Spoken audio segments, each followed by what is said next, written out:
Hello बच्चों, good morning.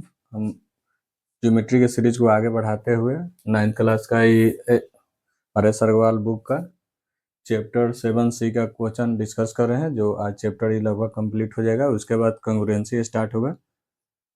आइए हम लोग इसमें देखते हैं, समय बिना बर्बाद किए क्वेश्चन को कैसे आसानी से हम लोग सॉल्व कर सकते हैं। आइए हम लोग 14 नंबर क्वेश्चन देखते हैं। इसमें दिया हुआ कि in the given figure A B जो है पैरेलल है, ए बी जो पैरेलल है किसका, सी डी का। और दिया find the value of X Y Z, X Y Z का मान निकालना है। देखिए इसको कैसे सॉल्व कर सकते हैं। क्वेश्चन नंबर 14 है, इसको देखिए। तो इसमें देखिए अगर कोई दो लाइन पैरेलल है, और कोई रेखा यहाँ कट कर रहा है, तो हम पहले में बता चुके हैं जो एंगल ए होगा ये एंगल ए होगा, ये एक्स होगा तो ये भी एक्स होगा, ये वाई होगा तो ये भी वाई होगा। तो पहले वीडियो में तो देखिए ये 35 है, तो अल्टरनेट इंटीरियर एंगल से ये कितना हो जाएगा 35। ये 75 है तो ये हो जाएगा 75। अब देखिए अब एक ट्रायंगल बन रहा है, मान लीजिए कोई ओ पॉइंट है, A angle A angle in triangle बन रहा है ना।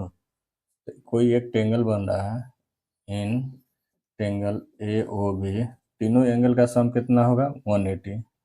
कितना होगा 180। तो 75 plus 35 plus Y is equal to 180। अभी आगे इसको ऐड कीजिए, कितना हो जाएगा 110 प्लस वाई इजकल टू 180। इसको मिटा देते हैं ताकि आसानी से बता पाए।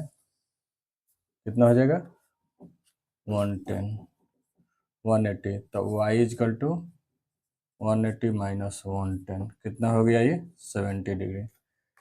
अब देखिए ये 70 डिग्री है तो वर्टिकली अपोजिट से ये भी 70 डिग्री हो जाएगा, ये भी 70 डिग्री, ये 70 डिग्री आ गया वाई, तो ये भी 70 डिग्री। तो ये क्वेश्चन का जो आया सब निकल गया एक्स वाई, ये कैसे अल्टरनेट इंटीरियर एंगल्स है, और दोनों लाइन ये पैरेलल है। तो पहले हम थ्योरी भी बता चुके हैं। आइए इसको देखते हैं कैसे प्रूव कर सकते हैं। ये भी उसी का कंसेप्ट है, ये गिवन है। देखिए इसको प्रूव करना P Q minus R is equal to 180। देखिए पहले बताए दो ये लाइन है और दो पैरेलल लाइन है, तो ई अगर जो आर है तो ये भी क्या होगा आर होगा। तो यहाँ हम लोग क्यू पी क्यू आर तीनों लेना है, तो इसके हम लोग पैरेलल एक लाइन ले लेंगे, कोई ऐसा लाइन लेंगे। देखिए जो ये एंगल बन रहा है क्यू है, क्यू को यहाँ हटा के यहाँ लिख देते हैं कि एंगल ये पूरा क्यू है। तो ये जो एंगल आया ये अल्टरनेट इंटीरियर एंगल। देखिए ये यार ये लाइन पैरेलल, मान लीजिए कोई एल लाइन है, तो हम लोग मान लेंगे कि इसी का पैरेलल लाइन कोई एल भी ले लिया, इमेजिन कर लिया। अब देखिए अब ये दोनों लाइन ए लाइन एक दूसरे के पैरेलल है, तो A angle alternate interior angle से कितना हो जाएगा, ये भी आर हो जाएगा। अब पूरा एंगल क्यू है, मान लीजिए एक कोई ले रहे हैं और जो ई आर आ गया और पूरा एंगल क्यू है, ये पूरा एंगल कितना है क्यू, सॉरी मान लीजिए पूरा एंगल कितना है क्यू है, और जो ई आर है तो ई कितना होगा क्यू माइनस आर। जाहिर सी बात है कोई चीज़, तो ई एंगल पूरा क्यू है तो ई एंगल सिर्फ लीजिएगा, तो कितना होगा क्यू माइनस आर। कितना हो जाएगा क्यू माइनस आर। अब देखिए अब ई एंगल किसके पैरेलल है, ए बी पैरेलल कितना है एल, एल पैरेलल है। ये दोनों लाइन एक दूसरे के पैरेलल है, तो ये दोनों एंगल का सम कितना होगा 180 P plus Q minus R is equal to 180। यही प्रूव करना चाहिए, प्रूव हो गया। ये लिखना पड़ेगा कि पैरेलल है, क्योंकि चूंकि A B parallel L, L line के पैरेलल है एल, तो ये प्रूव हो गया।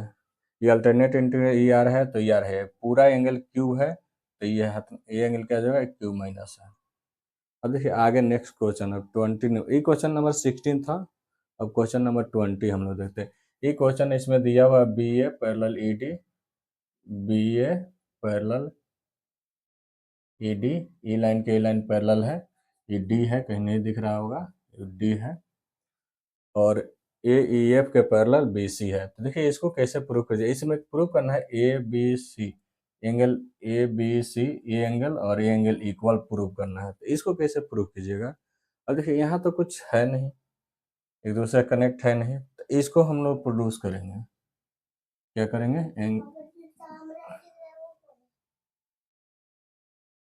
अब इसको हम लोग प्रोड्यूस करेंगे। इसमें हम लोग प्रोड्यूस करेंगे इसको हम लोग मान लेंगे P, कुछ P मान लिए, कुछ भी मान सकते हैं, P कुछ भी मान सकते हैं। अब देखिए, अब E इसी के पैरेलल आया है, अब हम लोग मानेंगे कि A B parallel D E P, और ये पैरेलल हो गया तो ए एंगल और ए एंगल इक्वल हो जाएगा। Angle A B C parallel हो जाएगा एंगल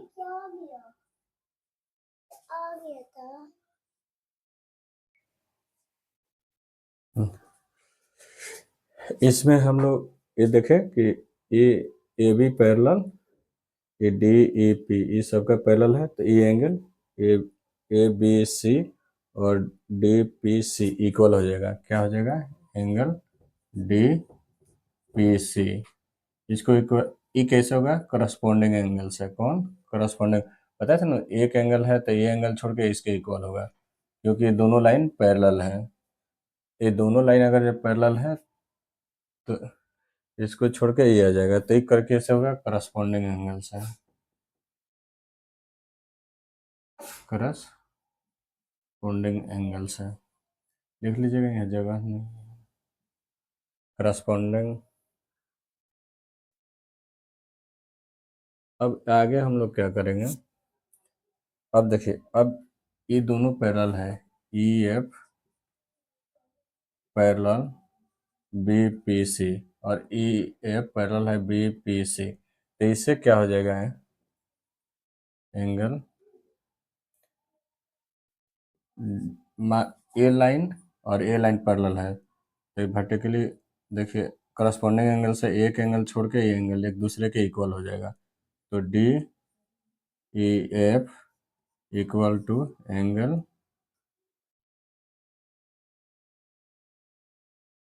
डी पी सी। इसको वन, इसको वन, इसको टू। अब देखिए दोनों में ये भी करस्पॉन्डिंग एंगल से होगा, ये भी किससे? करस्पॉन्डिंग एंगल से। लिख लीजिएगा किससे होगा? करस्पॉन्डिंग एंगल से। क्यों इक्वल हुआ? क्योंकि देखिए ई एफ पैरेलल है बी पी सी के। अब देखिए इसमें ये दोनों इक्वल है आपस में, ये क्या है? दोनों आपस में इक्वल है, और ये राइट हैंड साइड इक्वल है तो लेफ्ट हैंड साइड आपस में इक्वल हो जाएगा। तो फ्रॉम वन एंड टू से, फ्रॉम वन एंड टू से आपस में देखिए राइट हैंड इक्वल है तो left hand side equal. Angle A बराबर B C is equal to D E F, A B C और डी ई एफ। देखिए यही प्रूव करना था, प्रूव हो गया। अब देखिए ये एक क्वेश्चन आया है प्लेन मिरर, ये बहुत अच्छा क्वेश्चन है, जो कि बच्चों लोग को बहुत कन्फ्यूजन होता है, ये हम बता देते हैं। यहाँ देखिए इसको कैसे प्रूव किया जाता है। मान लीजिए कि आप फिजिक्स में पढ़े होंगे कि कोई एक लाइन है, अगर इस पर इंसिडेंट रे आ रहा है और एक रिफ्लेक्स हो रहा है, अब बीच में कोई नॉर्मल पॉइंट है, नॉर्मल है, तो ई आई और ई क्या होता है? आर। तो ये मालूम है, पढ़े हैं कि I equal to I R equal होता है। क्या होता है? इक्वल होता है। क्वेश्चन में गिवन है कि ए क्या है? प्लेन है, तो ई नॉर्मल होता है। नॉर्मल मालूम है कि 90 डिग्री होता है, ए भी नॉर्मल है, ए भी नॉर्मल है, जहाँ मिलेगा ये 90 डिग्री बनेगा। क्लियर हुआ? अब देखिए ये इंसिडेंट रे है, तो थोड़ा लिख लीजिएगा, जगह कम है इसलिए। तो एंगल 3 और एंगल 4 बराबर होगा आपस में, क्योंकि इंसिडेंट रे है, एक इंसिडेंट है, एक रिफ्लेक्शन है नॉर्मल से। अब वैसे ही ये भी एक रिफ्लेक्शन है, एक एक्सीडेंट, एक रिफ्लेक्स एंगल है, एक रिफ्लेक्शन इंसिडेंट कितना हो जाएगा, एंगल 1 बराबर 2। तो देखिए, और ये एंगल इसके बराबर है, ये एंगल इसके बराबर है, और यहाँ पे मालूम है कि ये नॉर्मल है लाइन, ये भी नॉर्मल है, तो नॉर्मल लाइन जहाँ मिलेगा कहाँ पे कितना बनेगा, 90 डिग्री में बनेगा। और यही 90 डिग्री बनेगा तो ये मान लीजिए कोई पॉइंट हम ABCD इसको P मान लिए, एक ट्रेंगल बन रहा है ना, तो तीनों का मान कितना होगा, एंगल 2 प्लस एंगल 3, ये 90 डिग्री P पे 90 डिग्री बन रहा है, 90 डिग्री बराबर 180 डिग्री, तो जाके उधर माइनस हो जाएगा, तो angle 2 plus angle 3 180 minus 90 degree, तो कितना आ गया, 90 डिग्री आ गया, एंगल 2 और एंगल 3। देखिए angle 2 plus angle 3, angle 2 plus angle 3 कितना आ गया, 90 डिग्री आ गया। तो 2 बराबर 1 है और 3 बराबर 4 है, ये 2 बराबर कितना है, 1 है, और 3 बराबर कितना है, 4 है, ये भी 90 डिग्री हो गया, ये क्योंकि गिवन है। इंसिडेंट ऐसे लिख सकते हैं, एंगल 1 बराबर 2, एंगल 3 बराबर 4। अब देखिए E इक्वल है तो दोनों का सबका सम कर दीजिए फ्रॉम 1 एंड 2 से, इसको मान लीजिए 1, इसको मान लीजिए 2, फ्रॉम 1 एंड 2 से,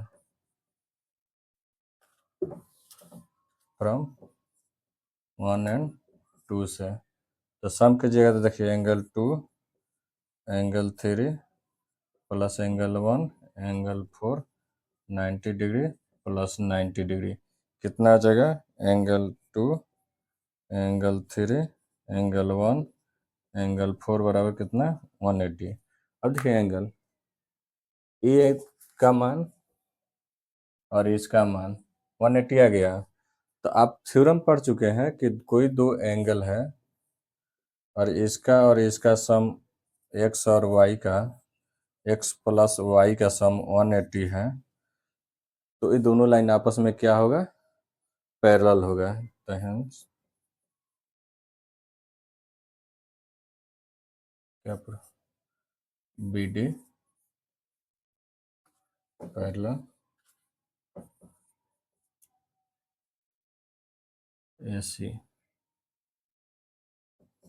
ये प्रूव होगा।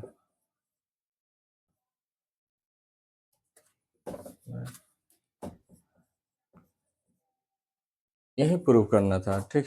इसको ध्यान रखें क्यों ये हुआ, देखिए अगर ये इंसिडेंट रे है, अगर ये सॉरी इंसिडेंट रे है तो ये रिफ्लेक्स हो रहा है, तो ये नॉर्मल है, तो दोनों आपस में इक्वल होगा। ये भी एक देखिए रिफ्लेक्स हो रहा है, एक रे आ रहा है तो यहाँ से रिफ्लेक्स हो रहा है, तो ये सब आपस में, ये दोनों आपस में इक्वल होगा। तो इसमें मालूम है कि ये नॉर्मल है, तो नॉर्मल ये भी है, नॉर्मल है जहाँ मिलेगा वहाँ 90 डिग्री पर है, कट करेगा तो 90 डिग्री है। तो एक ट्रेंगल बन रहा है, तो एक तीनों ट्रेंगल का मान कितना होता है, 180 होता है, तो 180 हुआ, तो इससे निकल गया 90 डिग्री, 2 प्लस 3 का मान।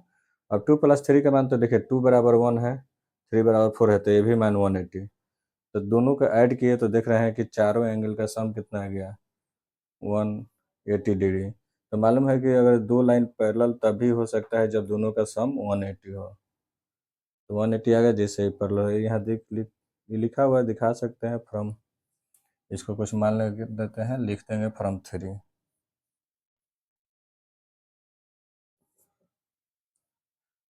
ये आज यही ख़त्म हुआ, और हम इसके बाद कंग्रुएंसी स्टार्ट करेंगे। कंग्रुएंसी के बाद हम चैप्टर 1 से भी स्टार्ट करेंगे 9th क्लास का।